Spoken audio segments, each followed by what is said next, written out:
Live TV, सच सबसे आगे।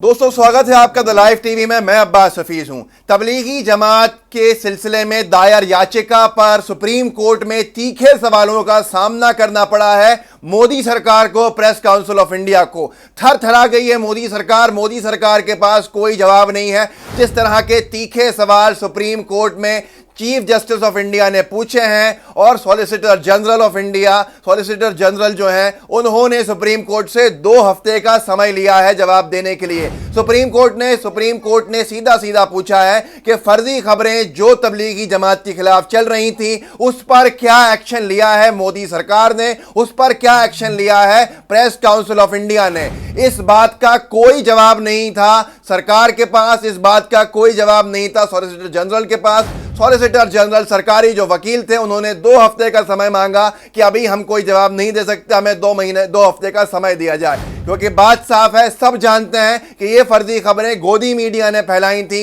ये नफरत भरी खबरें गोदी मीडिया ने फैलाई थी और इनको कंट्रोल करने के लिए मोदी सरकार ने कुछ नहीं किया। और हम ये भी जानते हैं कि गोदी मीडिया किसके इशारे पे काम करती है। अब सवाल भी सुप्रीम कोर्ट ने मोदी सरकार से पूछ लिया। वो मोदी सरकार अगर कोई और उससे ये सवाल पूछता तो सीधा सीधा देशद्रोही, एंटी नेशनल जैसे तमगों से ये नवाजते, लेकिन सुप्रीम कोर्ट को किस तमगे से नवाजेंगे ये सब जानते हैं। तो सुप्रीम कोर्ट में ये भीगी बिल्ली बन गए। सुप्रीम कोर्ट में मानो इनको सांप सूंघ गया, ये कोई जवाब नहीं दे पाए, थर थर कांप उठे। आखिर हुआ क्या था? असल में इसका बैकग्राउंड थोड़ा पीछे जाना पड़ेगा।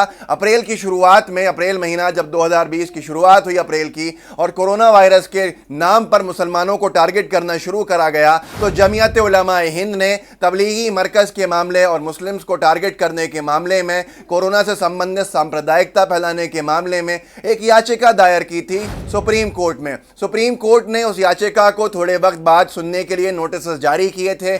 उस याचिका में जमीयत उलमा हिंद ने कहा था कि सांप्रदायिकता फैलाई जा रही है, फर्जी खबरों को फैलाकर तबलीगी मरकज़ के मामले में, और मुसलमानों को टारगेट किया जा रहा है कुछ मीडिया हाउसेस के माध्यम से, जिससे हिंदू मुस्लिम नफरतें बढ़ रही हैं। इनको रोकना चाहिए और इन पर सरकार मौन है, कोई कार्रवाई नहीं कर रही है। उस याचिका पर सरकार को सुप्रीम कोर्ट ने समय दिया बात रखने का, लेकिन सुप्रीम कोर्ट में अभी भी सरकार ने जवाब नहीं दिया। सुप्रीम कोर्ट ने कई तीखे सवाल पूछे हैं। सुप्रीम कोर्ट ने 4-5 मुख्य सवाल पूछे हैं जो तीखे सवाल हैं, जिससे थर थर कांपी है मोदी सरकार। वो सवाल ऐसे हैं जिसने कटघरे में खड़ा लाके कर दिया है मोदी सरकार को तबलीगी जमात के मामले में। अगर किसी को लगता है कि वो किसी भी जमात, किसी भी वर्ग, किसी भी समुदाय के खिलाफ जहर घोल सकता है और उसके ऊपर कुछ नहीं कार्रवाई होगी, तो ये दिन मिसाली दिन है उसके लिए। जो तीखे सवाल पूछे हैं जिससे मोदी सरकार कांप गई है, वो सवाल है, सुप्रीम कोर्ट ने पूछा मरकज मामले में फेक न्यूज़ पर क्या एक्शन हुआ। जो लोग ये कहते हैं कि फर्जी खबरें नहीं फैली थी, इस सवाल के बाद उनको समझना चाहिए कि सुप्रीम कोर्ट ने पूछा है मरकज मामले में सरकार से, प्रेस काउंसिल ऑफ इंडिया से, कि क्या एक्शन लिया फर्जी खबरों को जो फैलाया गया मरकज के खिलाफ। उसके बाद तबलीगी जमात को लेकर जब सांप्रदायिकता फैलाई जा रही थी तो आपने क्या किया, ये सुप्रीम कोर्ट ने सख्त सवाल पूछा है मोदी सरकार से कि जब सांप्रदायिकता फैलाई जा रही थी तबलीगी जमात के खिलाफ तो आपने क्या एक्शन लिया। क्या बोलती सरकार कि हमने कोई एक्शन नहीं लिया, इसीलिए अभी कोई जवाब नहीं दिया है। तीसरा सवाल पूछा, सांप्रदायिकता रोकने के लिए आपने क्या क्या कदम उठाए, कोई कदम उठाए थे या नहीं, बताएं। इसके ऊपर क्या बोलेगी मोदी सरकार आप सब जानते हैं। बल्कि सांप्रदायिकता कितनी फैलाई जा रही थी ये भी हम सब जानते हैं। इस मामले में क्या किसी चैनल पर यह सवाल पूछा था प्रेस काउंसिल ऑफ इंडिया से सुप्रीम कोर्ट ने कल, इस मामले में क्या किसी चैनल पर केबल टीवी रेगुलेशन एक्ट 1996 के तहत, कानून के तहत कार्रवाई कथित उल्लंघन पर कोई एक्शन हुआ या नहीं हुआ तो बताएं। वो भी कोई जवाब नहीं दे पाए, क्योंकि सब मोदी सरकार के इशारे पे काम हो रहा था, ये सब जानते हैं। सुप्रीम कोर्ट के अंदर सॉलिसिटर जनरल पेश हुए, उन्होंने कहा कि हमें 2 हफ्ते का समय दीजिए तभी हम जवाब दे पाएंगे। सुप्रीम कोर्ट ने कहा ठीक है, आप 2 हफ्ते के बाद जवाब फाइल करें। मतलब जवाब ही नहीं है, थर थर कांप उठे हैं। दुष्यंत दवे जी मरकज़ के जमीयत उलमा की तरफ से पेश हुए, उन्होंने कहा कि सांप्रदायिकता फैलाई गई, हिंदू मुस्लिम विवाद बनाया गया, जिस पर सुप्रीम कोर्ट ने कहा सॉलिसिटर जनरल से कि लॉ ऑर्डर की सिचुएशन किसी चीज़ से पनपे, ऐसी सांप्रदायिक खबरें फैलाने का अधिकार किसी पे नहीं है, और अगर किसी ने किया है ये तो उस पर कड़ी कार्रवाई होनी चाहिए, सुनिश्चित की जानी चाहिए, ताकि लॉ ऑर्डर की सिचुएशन नहीं फैले। दुष्यंत दवे ने बहुत ही अच्छी तरह से जमीयत का पक्ष रखा, तबलीगी जमात का पक्ष रखा। देखो दोस्तों, यही भारत की खूबसूरती है। एक दुष्यंत दवे धर्म से हिंदू हैं, लेकिन तबलीगी जमात मुसलमानों के लिए पक्ष रखने के लिए सुप्रीम कोर्ट में लड़ रहे हैं। यही भारत है, यही खूबसूरती है भारत की। आपको हमको भाजपा जब से आई है अस्तित्व के अंदर, तब से बांटा जा रहा है हिंदू मुसलमान में,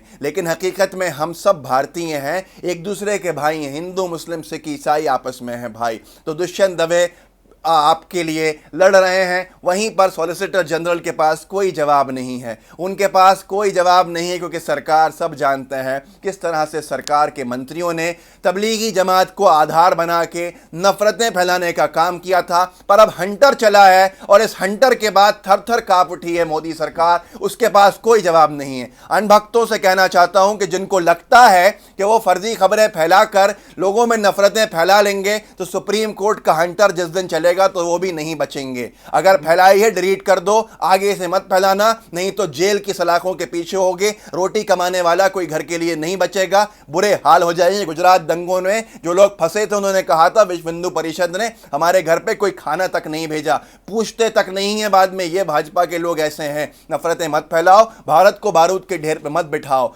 आज की कार्यवाही ने एक कॉन्फिडेंस जो है वो डेवलप किया है लोगों के बीच में कि सुप्रीम कोर्ट का चाबुक जब चलेगा तो अच्छी अच्छी नफरत फैलाने वाले जेल की सलाखों के पीछे होंगे। अगर आपको लगता है कि आपने भी कहीं गलत फहमी का शिकार हुए तबलीगी जमात को लेकर, तो आप उसको निकालिए दिमाग से, स्टडी कीजिए, अपने आप चर्चा कीजिए, लोगों से अपनी राय खुद कायम कीजिए। मोदी सरकार सिर्फ राजनीति करती है, इसीलिए गोदी मीडिया ये काम करती है जब उन पर चाबुक चलाया जाता है। अब यहाँ पर साफ साफ बात यह है कि अगर आपको लगता है कि आपने गलती की है तो उसको डिलीट कर दीजिएगा, ऐसी पोस्ट को, क्योंकि कार्रवाई आप पे भी हो सकती है। अनभक्तों का कोई धर्म ईमान नहीं है, इनका धर्म भी भाजपा है, ईमान भी भाजपा है। इनसे बच के रहिए। अगर हमारा वीडियो पसंद आया इसे शेयर कीजिए, चैनल को सब्सक्राइब कीजिए, बेल आइकन जरूर दबाइए, नहीं तो आप नोटिफिकेशन मिस करते रहेंगे।